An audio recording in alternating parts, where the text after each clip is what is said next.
Hello दोस्तों, मैं इंदु प्रजापति स्वागत करते हैं मीरावती गीते। हमारी चाची हैं, इनके चैनल पे एक प्यारा सा गीत हम लोग सुनाने जा रहे हैं। आप लोग को जैसा भी लगे कमेंट बॉक्स में जरूर बताइएगा। ज्यादा से ज्यादा शेयर सपोर्ट सब्सक्राइब करिएगा। तो आइए, एक प्यारा सा बहुत ही मजेदार गीत है। सैया से नजरिया लड़ गईले राम, सैया से नजरिया लड़ गईले राम, सैया से नजरिया लड़ गईले राम। सैया हमारे हमें हर वालिया, सैया हमारे हाथ से पहनाव, सैया हमारे हमें हर वालिया, सैया हमारे हाथ से पहनाव। सासू के नजरिया गड़ गईले राम, सासू के नजरिया गड़ गईले राम, सैया से नजरिया लड़ गईले राम, सैया से नजरिया लड़ गईले राम।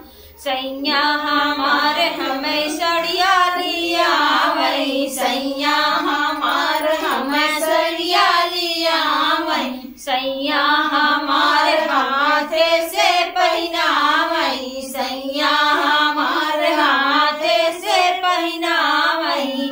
जेठनी देखे सड़िया जर गईले राम, जेठनी देखे सड़िया जर गईले राम, सैया से नजरिया लड़ गईले राम, सैया से नजरिया लड़ गईले राम। सैया हमारे हमें कंगना लिया, वही सैया हमारे हमें कंगना लिया, वही सैया हमारे हाथ से पहनावई, सैया हमारे हमें कंगना लिया, वही सैया हमारे हाथ से पहनावई। ननदी देखे कंगना जर गईले राम, ननदी देखे कंगना जर गईले राम, सैया से नजरिया लड़ गईले राम, सैया से नजरिया लड़ गईले राम।